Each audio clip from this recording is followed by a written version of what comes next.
Despite problems, the voter purge moves forward.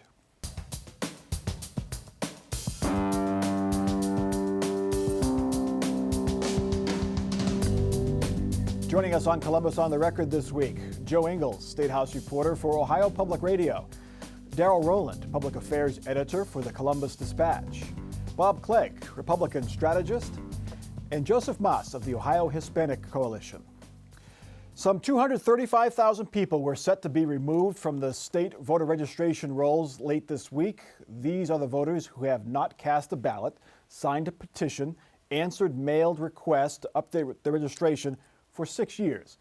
Independent examinations of the purge list have shown that some active voters were to be purged incorrectly. Democrats sued to delay the purge, but a federal judge this week allowed it to go forward with few exceptions. Joe Ingles, how confident is the Secretary of State that no eligible voters will be purged in this move here? Well, the Secretary of State has put out directives to the county boards of elections, and it has told them exactly how to handle this, and it has rules that, the Secretary of State says will protect these voters that, would be lost on the rolls by this removal process. But the advocates for the voters are just not so sure. They point to time after, there's been multiple instances where there have been voters that have been identified for removal from the rolls who are actually voters who are valid. There have been times when voters have been keyed like they've been, supposed to be removed, but they've already made some sort of touch with the state to stay on the rolls. And then the most recent thing is that they put out the list of voters that would be looked at that need to comply for the next round. And some of the voters who are on that list, at least one of them is saying, hey, I'm on that list. I vote every election. Yeah, your newspaper did a study of this list, and you found a lot of people who were on there incorrectly. My colleagues Rick Ruan, Doug Caruso did a computer analysis, found 1,600, some of whom had voted as recently as the 2018 midterm. Clearly, there should be no one on that purge list who's voted basically since 2014 on there. So that was clearly a mistake. And then, as Joe alluded to, it's just been things here and things there. People are finding their names on lists when they're active voter, just kind of problem after problem. And then there's this separate problem, doesn't deal directly with the purge. Franklin County sent a list that was incorrect. 20,000 names were improperly put on the list as being inactive voters when they were not. Yeah. So Joe, why, you're the attorney here, why didn't the judge say, look, there's issues here, let's wait, let's find out what's going on, before he just let it go forward? Well, and the lawsuit wasn't dismissed. This was just the preliminary injunction that he said, no, I think they can go forward. Of course, by doing that, in fact, the lawsuit maybe becomes irrelevant. And so that was the concern. Mike, I'm concerned about a couple of things. And by the way, I did the same thing that Darrell's colleagues did, and I checked my own name to find out. And while I do show as an active voter, it did show some errors with respect to whether I'm a Democrat or a independent or whatever it is. And I'm thinking if they do have those kinds of errors, could they not have other errors? We do know that the 1,600 people that maybe signed petitions, that is one of the ways that you should keep your name on the rolls, that were taken off, or at least were on the list. Frank LaRose he's changed how this works. He consolidated all the lists to one state list. So, and he was transparent. He let newspapers, he let voter activist groups look at the list where they spotted the things. So he's trying to do the right things here. Yeah, but boy, did that come back to bite him. You wonder about this. Everybody wants to have transparency in government, and it's a great thing. But when you make everything transparent like this, everybody can go through and find all the problems. If he hadn't done this, would we know about these problems? No. But isn't that a good thing? What part? Yeah, it is a good thing. Unfortunately for him, I think he was trying to do it for a good reason, and he constantly is getting bombarded now with, okay, there's this problem, this problem, this problem. He's the Secretary of State. Yeah. He oversees all this, but the actual work is done by 88 individual boards of elections. Now, the problem is with our boards of elections. Now, let's try to address that. You know, the Board of Election in Vinton County is a lot different than the Board of Election in Cuyahoga County. So, I mean, that's the problem we have here. It's not the purge system. Because look, when we're looking at these purges, we're talking about over 235,000 people. The problems we're getting into are, sure, a lot of people, but it's still over 200,000 people that have to be purged because they're either dead or moved or some other problem. Yeah, although the directive that came out on Friday from the Secretary of State's office, about 11:30 in the morning on the day of the deadline for the purge, put a whole new set of rules in there. And that could affect, our initial calculations are at least 5,000 voters. The League of Women Voters say 15,000 voters more. The counties were given, say, hey, we know we told you this, to do the purge this way, and we know today's the deadline, but here's new rules. Was that just to be extra careful? Well, they were threatened with litigation, quite frankly, this week. Again, not in Judge Graham's court. It was a whole separate group based in D.C. Remember, nobody gets purged without knowing it, okay? All you have to do, now I know voting is a right, but there's also a responsibility involved in this.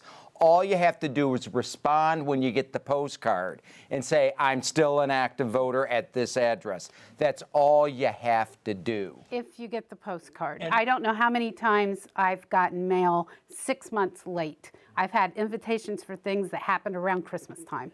So that happens. And the other thing is that you might get that postcard, but you might not really realize what it is because you're not really looking for it. And you might think it's campaign literature and just toss it. That's right. And that's what I wanted to address, because the decision actually touches upon that, or at least the argument on the part of the Democrats, and that is that the system by which to verify whether you're active or not is archaic. But you would agree that you have to have one of these purges to clean the rolls out of folks who have died. The way that the law is written, you have to have some way to maintain credible records and up-to-date records. Now, whether it should be done through a purge like this, and there should be systems that are more up-to-date than the mailings and the cards. What I would like to see is all these groups that are doing the checking and finding all these problems should be helping to try to come up with another system to go through that list. And they are.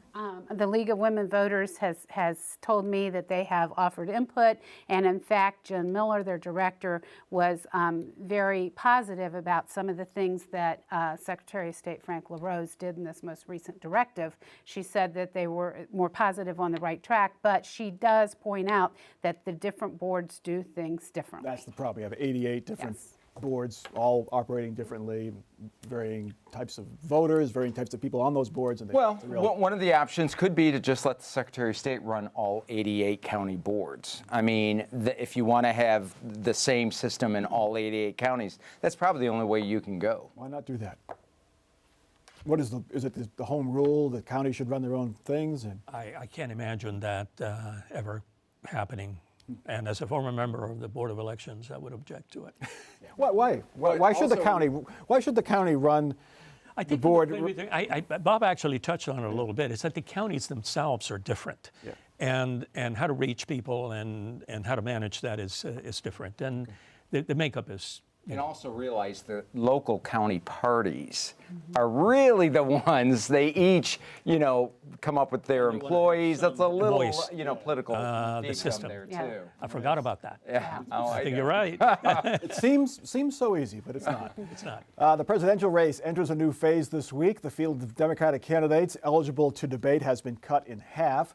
10 candidates will meet in Houston Thursday night. They all met the new minimum requirements to participate in this next round of debates. Congressman Tim Ryan of the Youngstown area remains in the race, but he did not qualify for this debate. Joe Mass, what are Democrats looking for if they watch Thursday night?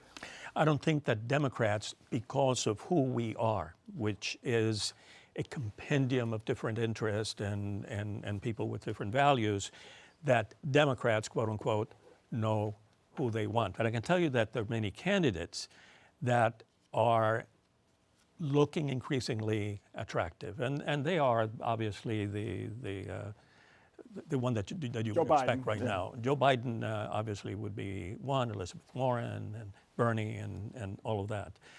But with Tim Ryan, I think that he resonates a particular note that people find attractive, but I'm not sure that he's going to be able to stay in the race that much longer. You surprised that some other candidates who did not make the second round of debates left the race to run for other offices, or surprised that Tim Ryan has not joined them yet? I guess he feels that he can just run for re-election to the House if this, doesn't pan out. But I think he's got to be careful because his district's changing. I mean, just in this past election in 2018, Republicans picked up the state Senate seat that Mahoning County is in, and they picked up a state representative in Mahoning County. And Mike DeWine almost carried Mahoning County against Cordray in the gubernatorial. So it's a changing, shifting district. And then with redistricting that's going to occur in 2021, I think his congressional career is not real long. He would have the filing deadline to run for re-election in the next year is in December, I believe, Yes. mid-December. So that's Having the that's his real. visibility nationwide, it doesn't hurt you. That can't hurt you. No. Not a bad thing. Elizabeth Warren, Bernie Sanders seem to be not going after each other. They split the Right. far left vote. When do we see them start to spar a bit, Darrell, in this debate? Always happens. Every season, the primary people, they start out, we're all brother Democrats, we're all brother and sister Republicans, whatever. But when it comes down to, there's 3 seats in the life vote and there's 5 of us, the elbows get a little sharper, the rhetoric gets a little more intense.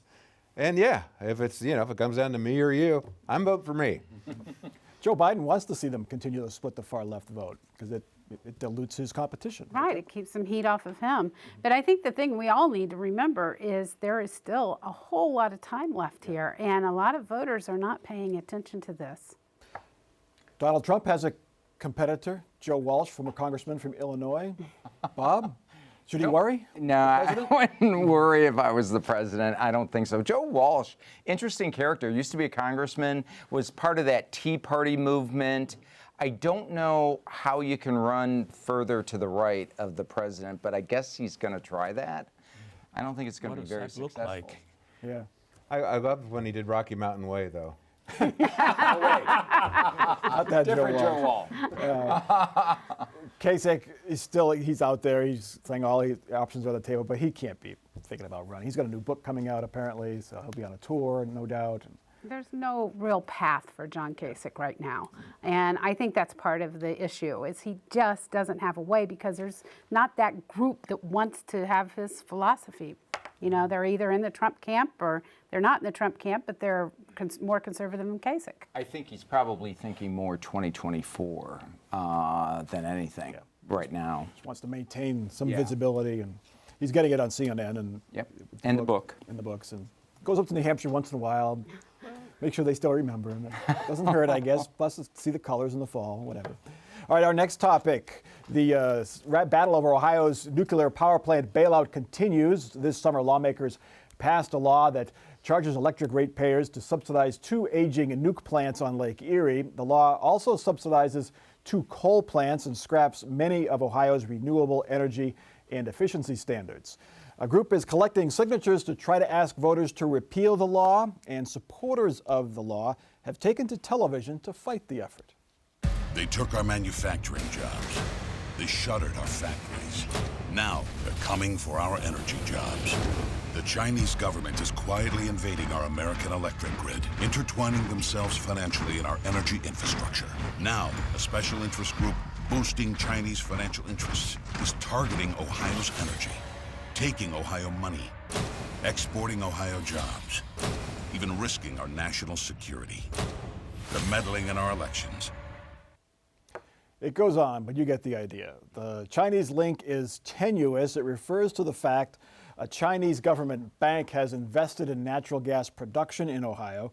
Who else has Chinese investors? First Energy, the parent company of the nuclear plants getting the bailout. Darrell Rowland, I think we could objectively say that ad is a little over the top. But is there any I don't truth think we in it at can. all? It's a lot over the top, okay? Yeah, it's, my folks did fact checking on it. It's like, well, we're fact checking an ad, and there's actually not a vote on this issue if it comes to that till not this November, but November of 2020. But this is a preventative, you know, the First Energy Solutions is thrown out there. Their supporters, at least, are on the airwaves, both TV and radio. Many Ohioans saw the flyers with the same message show up in their mailbox this week. Yeah, the flyers say if you sign the petition, your information will go to the Chinese government. You know, if the Chinese government really wants that information, they can get it online in 3 seconds Go to flat. the Franklin County Board of That's right. Elections. That's right. long You as can it's find accurate. everything. So I think, well, okay, you know, there are billions of dollars at stake here. That's why you're seeing this. I mean, this nuclear bailout, you know, well over $1 billion.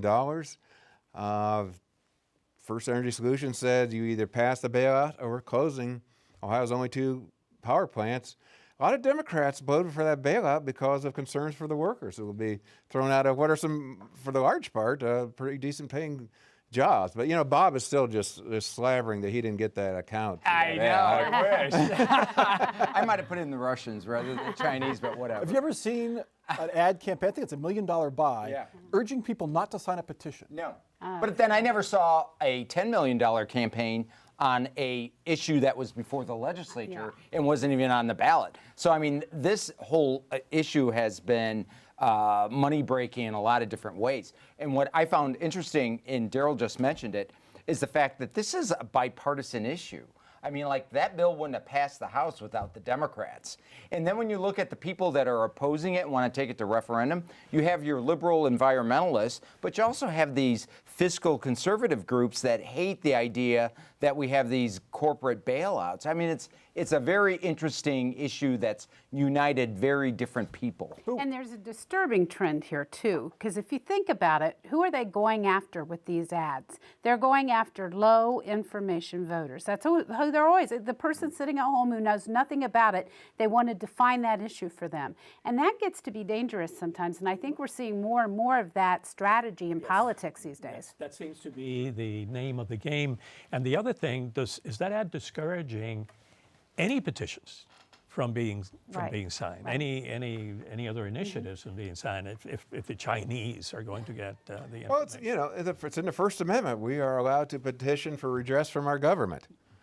Apparently, So this is now an evil, it seems to be the message. Exactly. That's right. Who is behind the repeal effort? Is it the coalition of environmentalists, or is it natural gas industry It's both. not wanting? Who is there a major player? Are they even players, or is it more natural gas than Well, natural gas, environmentalists? of course, has the money if you look at that group. Now, again, we're talking what's called dark money groups, and it's dark because the lights ain't on here. I guess we need a power plant nearby. We can't see who's funding either side now. It's safe to say there is some natural gas industry money there because they would like to see these plants must go be. away and they Yeah, can make there more money. probably Oh yeah, Yes, and it should be. Gene Pierce from the, you know, mentioned them in the coalition, and you're right, the environmental groups, and what he says, some employers who would be affected by higher electricity rates. Also, a bit of irony, it's filled with irony, supporters of this bailout now call the fee on the electric bill a tax. And the reason why they do that is because the tax is not subject to a repeal. I don't recall